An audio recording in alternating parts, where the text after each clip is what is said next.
Alright, what's up guys? Welcome to hopefully the shortest episode that I've ever done. So when I first got the R5 and the R6 this summer, the first thing that I did with them was time lapses, because that's usually what I do. And the first thing that I noticed was that they were messed up. They were messed up because, well, I noticed that they were only messed up because of the way that I set things up. So I made a whole video about it, but basically the whole gist is if you set your cameras up with back button focus like I do, then there was a glitch to where if you take the AF off of the trigger and put it back to the back button focus, then the intervalometer wasn't working in both the R5 and the R6. And that drove me nuts, and I had to do custom functions and use triggers, and I mean, it was just annoying. So I'm happy to announce that the R5 and the R6 both got firmware updates to 1.2.0 today. And I updated them, of course, but they didn't mention that in the firmware update. There was no nomenclature on that on Canon's website about them fixing that detail, but they did fix it on both of them. So I'm out here and I'm gonna do a day to night lapse and break in the new firmware, I guess.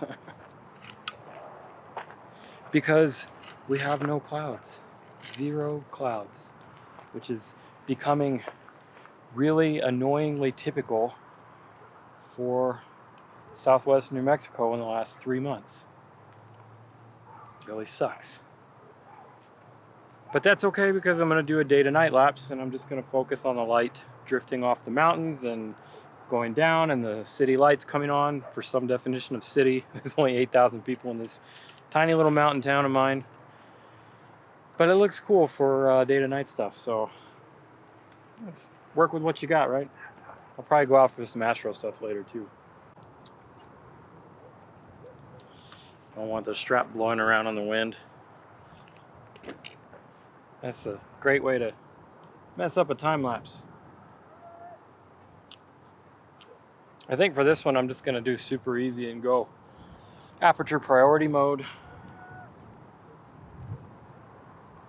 And then I know that creates a lot of flicker, but I'll get rid of it with LR time lapse. So if you guys are interested in time lapses and you're new here, I do a lot of time lapses, and I made a couple of full videos on like the best way to do time lapses. I've got videos on basic time lapses and holy grail time lapses, day to night, night to day, my editing workflow, all that stuff. So you can check out this video right here, which is using LR time lapse and getting the most out of, like, the best way to do time lapses, basically. All right, it's going, it's working. I'm stoked. Maybe I'll stop and do another one on the R6 while this one's busy. You guys don't really need to be around for that.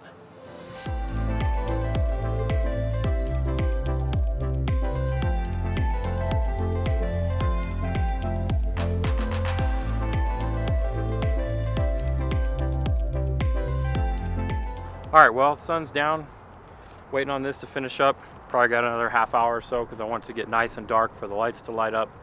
But that was pretty much it. I'm super stoked that they fixed that. It's a little weird that they fixed it and they didn't mention it, but maybe I guess they didn't mention it because not that many people knew that it was broken in the first place.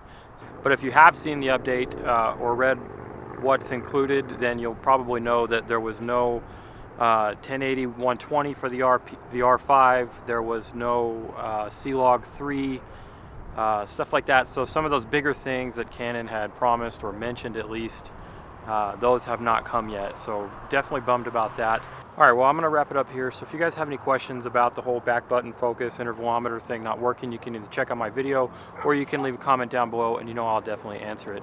Hit that like button if this video helped you out. Don't forget to subscribe to my channel if you haven't already. I've got new videos every week. Thanks for watching. I'll see you in the next one.